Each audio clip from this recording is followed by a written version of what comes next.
Good evening, folks. Adam Wason, Public Works Director for the City of Bloomington. It is September 9th, 2025, 5:30 p.m. We're here in City Council chambers at 401 North Morton Street in Bloomington. There's a Zoom link on the agenda for tonight's meeting. It has a meeting ID and a passcode for any members of the public that are joining us online. If you are online and you would like to make a public comment this evening, under any of the agenda items, there will be an opportunity for that. We just ask that you use the raised hand or chat function to indicate your desire to leave that public comment with us. Otherwise, I will turn it over to Kyla Cox-Deckard, Board President, and thank you, Kyla. All right, thank you. I call to order this regular meeting of the Board of Public Works this Tuesday, September 9th of 2025. First up, we have messages from board members. Do we have any messages from the board? All right, seeing none.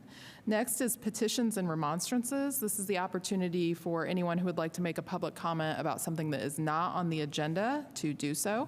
If you are on Zoom, you can use the raised hand function or the chat function to let us know that you're interested in making a public comment. If you're here in person, you may approach the microphone.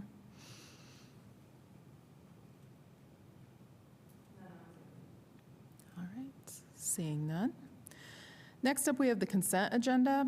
Under the consent agenda, we have minutes for June 18th of 2025, Resolution 2025-068, Hoosier Hoops on Kirkwood, Resolution 2025-069, Jill Bierman 5K, Memorandum of Understanding between the Redevelopment Commission, Board of Public Works, and Red Cross, acceptance of right-of-way dedication from Catalent, outdoor lighting service agreement with Duke Energy for North Adams Street between 7th Street and 10th Street.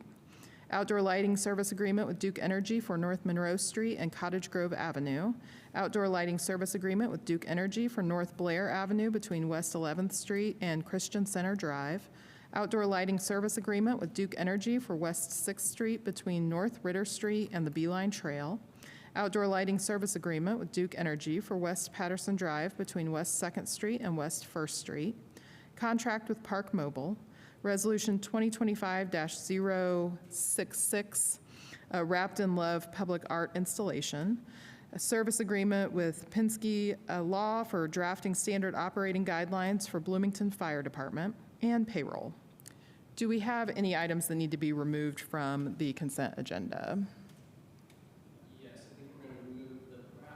Of public art installation to the new business, just to go over some changes to that one since yesterday. All right, great. Do we have a motion to move Resolution 2025-066, Wrapped in Love art installation to new business? I move that we move Resolution 2025-0266, Wrapped in Love public art installation from the consent agenda to new business. Second. All right, I will call the roll. Carone? Aye. Roach? Aye. Cox-Deckard? Aye. Motion passes, so we've moved that item to new business. Do we have any public comments on anything within the consent agenda? No. All right, seeing none. Is there a motion on the consent agenda? I move that we approve the consent agenda for tonight's meeting of September 9th, 2025. Second. All right, I will call the roll. Carone? Aye. Roach? Aye. Cox-Deckard? Aye. Motion passes. First, under new business, we have Resolution 2025-066, Wrapped in Love public art installation.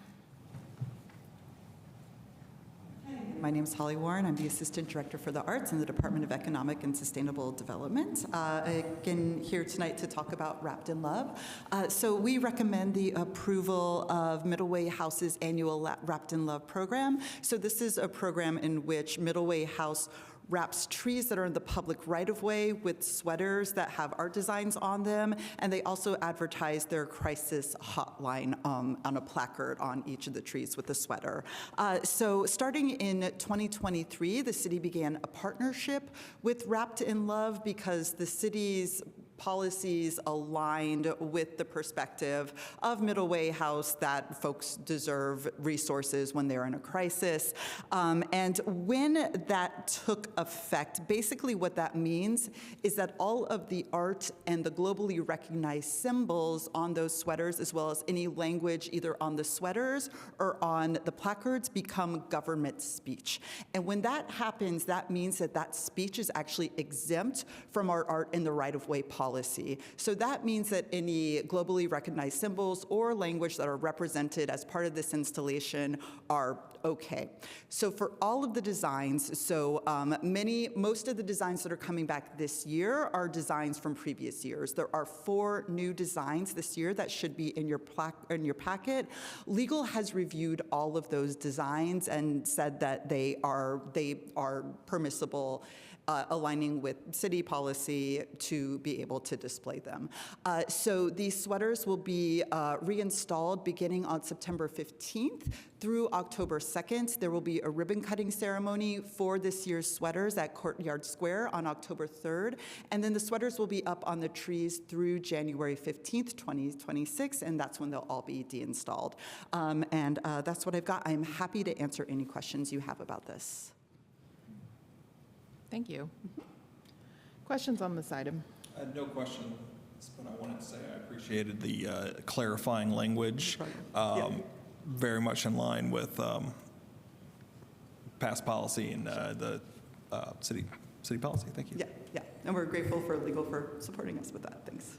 I also don't have a question, but a comment. I was not here for the work session, but just want to commend you on a very helpful presentation for that item. So thank you. Thanks. I have a question. How much warmer does it keep the tree?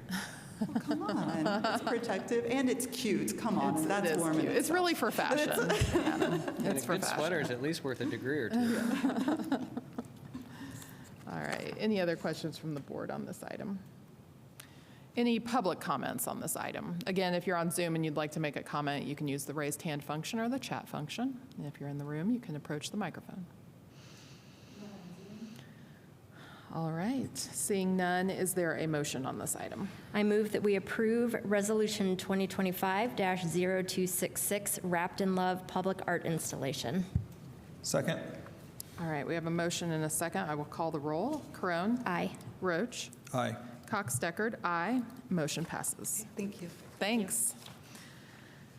Next, we have change order 6 for Winslow Rogers resurfacing project with Milestone Contractors LP. Jason Kerr with Engineering. Excuse me. Change order 6 for Winslow Rogers resurfacing project is a quality adjustment.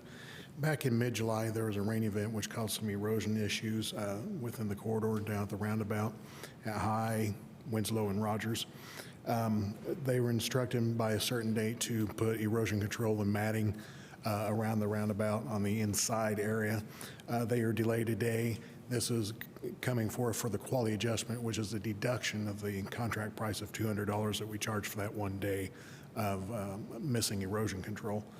With the deduction of the $200, it brings it to $1,405,867.94. Any questions on change order number 6? Thank you. Questions from the board? Jason, not necessarily a question about the change order, but I believe I did drive through that intersection the day of the rain incident. Yes. Are there any long-term changes needed to get the roundabout to drain differently or drain better? No, they actually drain relatively decent. There are some, I want to say, some inlet protection in place until the stabilization and the matting, basically for the vegetation to grow at least to 70-75%, and then they can remove that, which will assist with the drainage. I don't think we're going to have a problem when that stability is grown in. I think it should be quite well. All right. Any public comments on this item? None on Zoom. All right. Seeing none, is there a motion? I move that we approve change order 6 for Winslow Rogers resurfacing project with Milestone Contractors LP. Second. All right. I will call the roll. Carone? Aye. Roach? Aye. Cox-Deckard? Aye. Motion passes. Next, we have change order number 7 for Winslow Rogers resurfacing project with Milestone Contractors LP. Jason Kerr again from Engineering. Change order 7 takes place at Somerset Place and on Rogers Road at that point. At the northwest corner, there was a new curb ramp put in, but the grades behind that were relatively steep, so we're adding a retaining curb to help hold that bank back and to keep any sediment from coming onto the new curb ramp. This is approximately 28 linear foot of curb going in.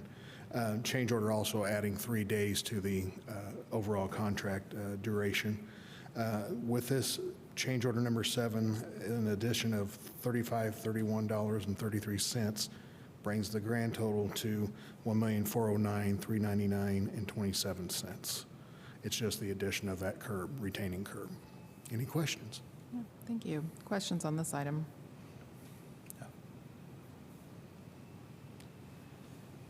Do we have any public comments? None on Zoom. Okay. Seeing none, is there a motion? I move that we approve change order 7 for Winslow Rogers resurfacing project with Milestone Contractors, LP. Second? All right, I will call the roll. Corone? Aye. Roach? Aye. Cox-Deckard, aye. Motion passes. Thank you. Thanks. Thank you.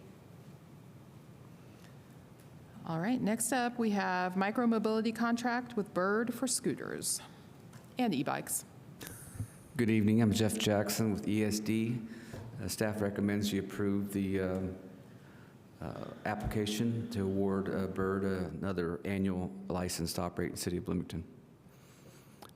Yesterday, I had one question about the ratio of e-scooters to e-bikes. There's just a little over 58,000 trips on e-scooters over the last year, and just over 5,000 e-bike trips, so about 9% are e-bike trips.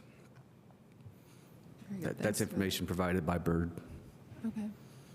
Thanks for that information. Are there questions from the board on this item? I apologize if this was discussed yesterday. I wasn't here for the work session, but is there a reason that this is titled with Bird for scooters and not scooters and e-bikes? Are you talking about on the agenda or in the actual resolution? Probably both. Yeah, it's the It may item be on the both. agenda. Let me look at the resolution here. Good question. Yeah, they'll have a license for e-scooters and e-bikes. So then are we approving the contract or the resolution? The application they submit has a signature page that Bird signs, and the resolution that you approve has a signature page for the Board of Public Works to sign, if I understand that correctly. Okay.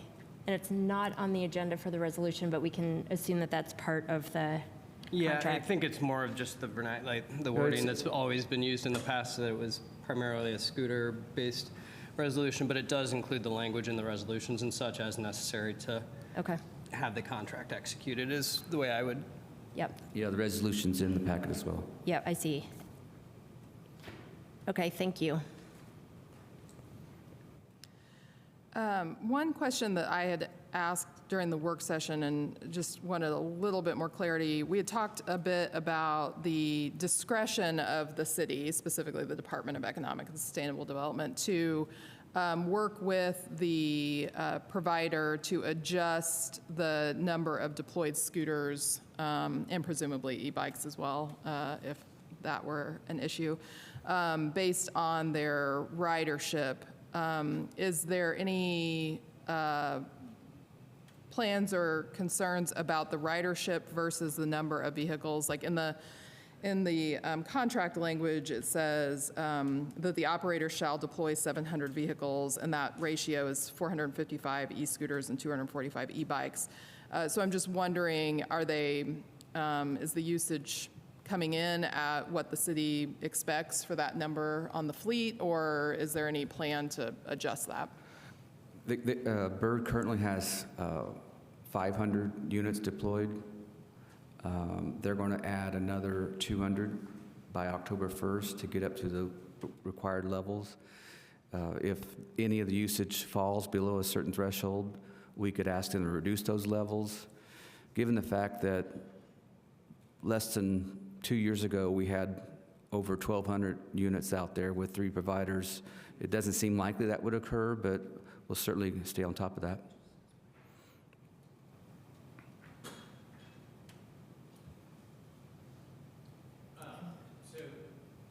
Two things. First, to that point, we get, correct me if I'm wrong here, Jeff, we get monthly reports on that usage and such. There is that information exchange, so if by chance, they have, say, the 700 full units here, it's apparent that they're only being used 300, we can see that information and make those requests. I think to date, we've just never had the need to actually make a request for reduction. Is that a fair way to say it? That's correct. Yeah, awesome. The other point, in the actual documentation for the resolution is titled "A Share Micro-Mobility Devices," so I think it's just more of the wording on the agenda that we'll make sure to use micro-mobility instead of just scooters in the future. Again, you may have spoken about this yesterday, and I apologize for that. Has there been any either increase or decrease in the number of e-reports or other complaints about accessibility with scooters being left on the sidewalks? I couldn't tell you just absolutely if there's been an increase or a decrease. I think my use of the U-report system on a regular basis sees, I would say I think I see less of them overall, yes. We also reviewed some of the fine data that we've got throughout this year. We're still enforcing with parking enforcement. I had it pulled up a minute ago. Now I don't want to misquote. But over 350 fines were issued since the beginning of the year this year. When staff sees improperly parked scooters, they issue the fines. The fines have been collected. They're tending to happen outside of the core of the downtown because of the corrals being successful. My hope always was, as we got the corrals built, we could focus more on the neighborhoods where we hear from the residents that are trying to walk on the sidewalks that we're encountering the things. I know there are still violations occurring. When we get word of them, we go and respond. But I couldn't tell you exactly if the number of complaints has gone up or down, but we could pull a report on that for sure. And the corrals do seem to be making a difference. Downtown? Oh, absolutely. Yeah, you still see the random ones that are outside of a corral here or there, but for the vast majority of the way that geofencing is working, a lot less issue downtown. And I would also say that I think a lot of I think some of the instances of the scooters not being in the corrals is not necessarily the end user that might have left it in the corral. It's once it's in the corral, it gets moved without being rented, is the way I'd say that. Disrupted in some way. Yeah, whether it's, late night tomfoolery or anything like that. Which never occurs. Downtown, never. All right. And other questions from the board on this item? If the board doesn't have any other questions, I'll just make a general comment. I think I'm I'm excited now that we have one vendor, we have one point of contact, we have, when we had the 3 and the 4 vendors, when we were first responding to this, it was very much that disruptive technology approach to everything. I think we've got a better handle on it. It's not perfect. They still are out in public, in traffic, all the things, but I think it's gotten better overall, and I think with having the one vendor, we'll still be able to even fine-tune it, make it better. They're talking about putting in new corrals that they're going to be required to put in and thinking about locations. So hopefully, we continue to lessen those number of instances where they're causing an issue, whether accessibility or otherwise. One question I do typically ask is, does the city feel satisfied with the level of safety information, safety events that BIRD is hosting or disseminating among, especially new riders? It's that time of year where we have a lot of new residents, figuring out the scooters. BIRD's been very responsive. The safety requirements are outlined in the package. They show up to events when requested, and other times that they schedule themselves. They give away free helmets and do demo rides or do training for the e-bikes and e-scooters. So the other part of having one vendor is that they've been very responsive, and both with responding to your reports and meeting their safety requirements and obligations. Good time of year to probably, we'll make a request that they come in town here soon. Yeah, it's a good time to, and the weather's been so good. I would assume the ridership is high right now. All right. Any other questions before I take public comment? Just the one. All right. Any public comment on this item? Again, if you're on Zoom, you can use the raised hand function or the chat function. And if you're here in person, you can approach the microphone.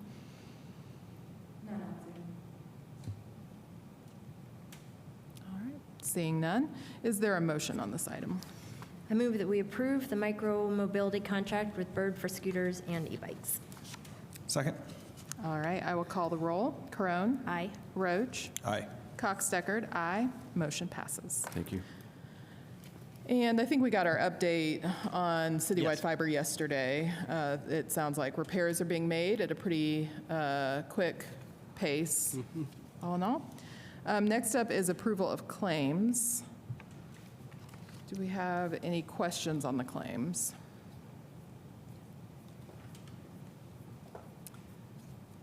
All right. Any public comments on the claims? Seeing none, is there a motion? I move that we approve claims this evening in the amount of $1,827,596.56. Second? All right, I will call the roll. Crone. Aye. Roach. Aye. Cox-Deckard, aye. Motion passes. And seeing as we have nothing else on our agenda, I will call for adjournment.